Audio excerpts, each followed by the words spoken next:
Salut à toi pour ce nouvel épisode de la boîte à FX, consacré cette fois non pas à un film en particulier, mais à un réalisateur, Robert Zemeckis. Tu vas découvrir les effets spéciaux et visuels de tous ces films et voir à quel point sa contribution dans ces domaines fut source de challenge et d'innovation. Robert Zemeckis est né le 14 mai 1952 à Chicago, aux États-Unis. Il est à la fois réalisateur, producteur et scénariste. Comme on va le voir dans cet épisode, c'est un grand fan de la caméra de motion control, ou même de manière plus générale le fait de filmer deux éléments séparément puis de les mélanger ensemble. C'en est devenu un style de mise en scène, même si aujourd'hui l'image de synthèse a légèrement pris le dessus. Sa filmographie compte 17 films en tant que réalisateur, en attendant son prochain qui sortira en fin d'année avec Brad Pitt et Marion Cotillard. Nous ne parlerons que de 14 films puisque ces 3 premiers sont des films à petit budget sans effet notable. L'épisode est scindé en 4 parties. Chacune se concentrera sur une décennie en particulier avec les années 80, 90, 2000 et 2010. On commence avec la trilogie Retour vers le futur.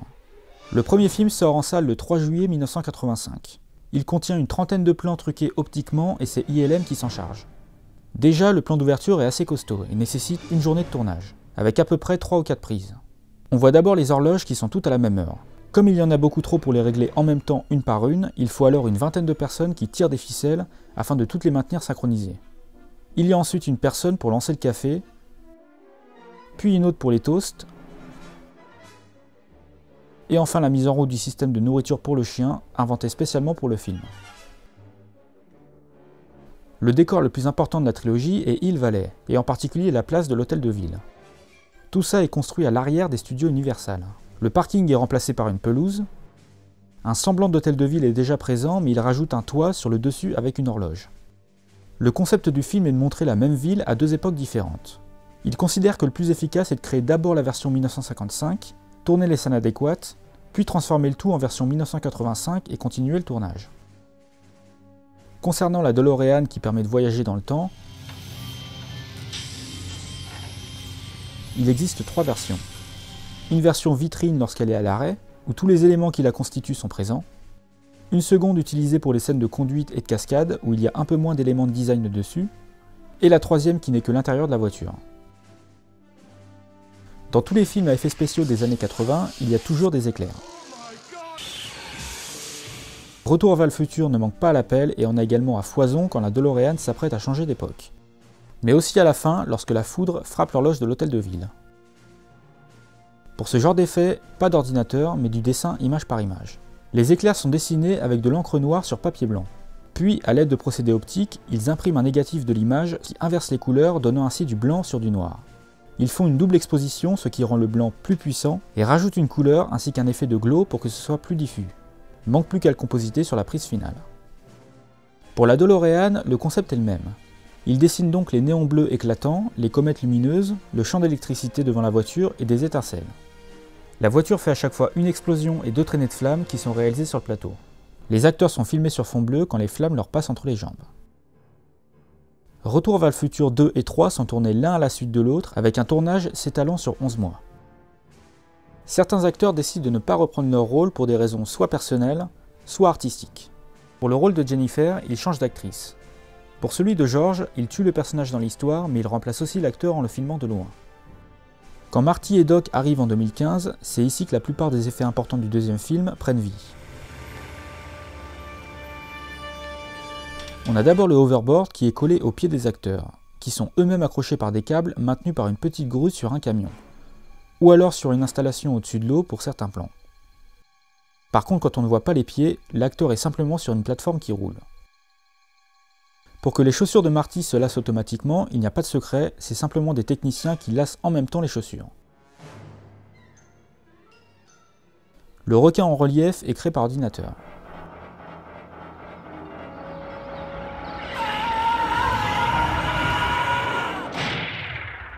Les voitures volantes sont des modèles réduits filmés sur fond bleu. Certains modèles sont réutilisés après d'autres films comme Blade Runner. La DeLorean est à l'échelle 1/15e.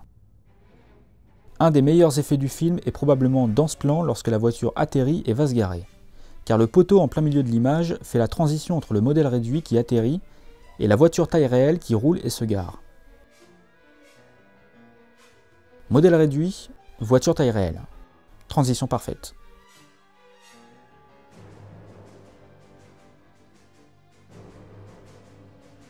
Dans la scène où Jennifer se retrouve coincée dans sa famille du futur, l'acteur Michael J. Fox incarne Marty, père de famille, son fils et sa fille.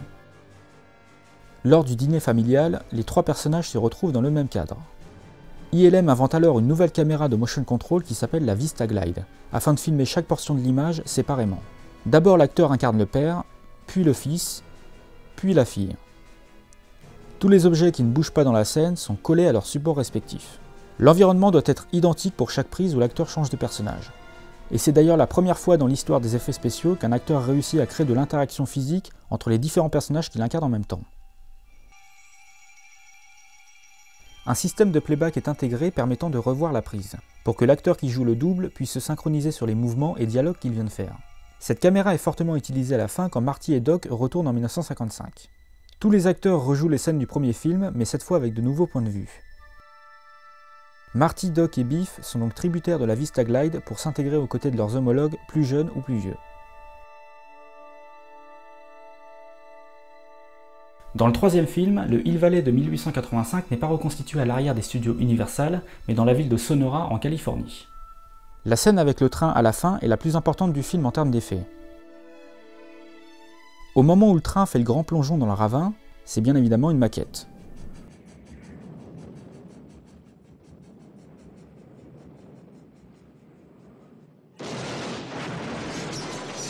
À la toute fin, quand Doc revient en 1985, son train magique est réellement construit, mais a également une version maquette pour le plan final où il s'envole.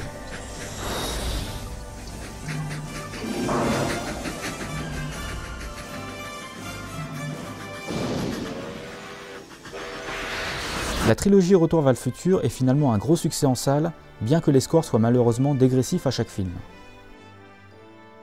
En réalité, Robert Zemeckis n'enchaîne pas les 3 films à la suite. Entre le premier et le deuxième, il réalise Qui veut la peau de Roger Rabbit. L'idée est de faire un film en mélangeant la prise de vue réelle avec des personnages cartoon de dessins animés.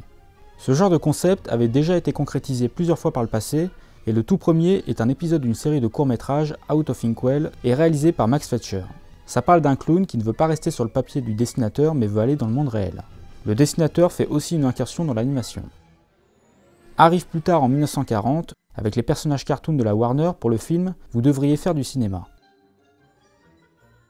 Voyant que la Warner innove dans l'animation, Disney décide à son tour de produire ce genre de film avec leurs personnages, en sortant cette fois un long métrage, Les Trois Caballeros, en 1945. Le film innove en ajoutant de la couleur, de la musique et de la danse. La même année, Escale à Hollywood sort en salle avec Gene Kelly.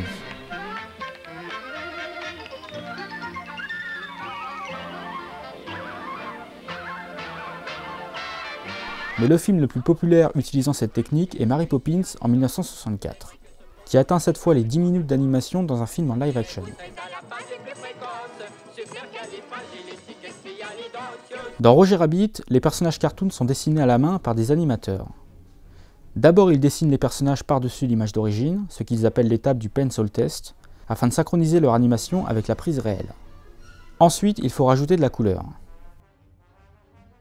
Une fois coloré, il faut filmer l'animation entière de chaque plan et uniquement l'animation, puis tout envoyer chez ILM pour faire le compositing. ILM se charge d'intégrer le fond, le plan d'origine, d'ajouter quelques effets supplémentaires comme par exemple de la brillance sur la robe, ainsi qu'à créer les contours lumineux des personnages avec leurs ombres.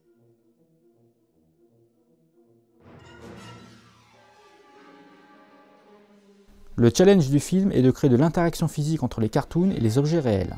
On a par exemple des faux personnages qui tiennent des vrais pistolets, ou alors un faux personnage qui jette de vraies assiettes. Quand un acteur interagit avec un toon, il répète d'abord la scène avec une marionnette. Pour créer l'interaction, 3 méthodes sont utilisées. Les fils de marionnette, la perche et un bras robotique. Pour la première, des marionnettistes sont au plafond et manipulent les ficelles qui tiennent les objets. Pour la deuxième, chaque plateau est construit en hauteur afin que des techniciens puissent manipuler des perches non pas par le dessus mais par en dessous. Il y a au total 15 marionnettistes. La troisième méthode consiste à construire un bras mécanique servomoteur que l'on peut contrôler à distance. Ils appellent ça le copycat system. L'opérateur possède une armature mécanique à son bras qui lui permet de manipuler à distance un autre bras robotique. Le système est effacé par la suite ou alors plus souvent noyé sous l'animation 2D. Beaucoup d'objets et de meubles sont télécommandés à distance.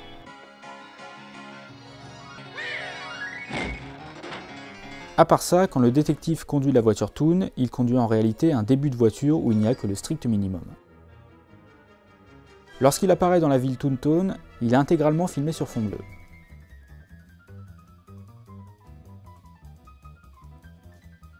La post-production dure 14 mois, impliquant 700 personnes au total. Le film devient à l'époque le plus cher avec 70 millions de dollars de budget, succédant à Rambo 3 sorti un mois plus tôt, et précédant Terminator 2 qui sortira 3 ans plus tard.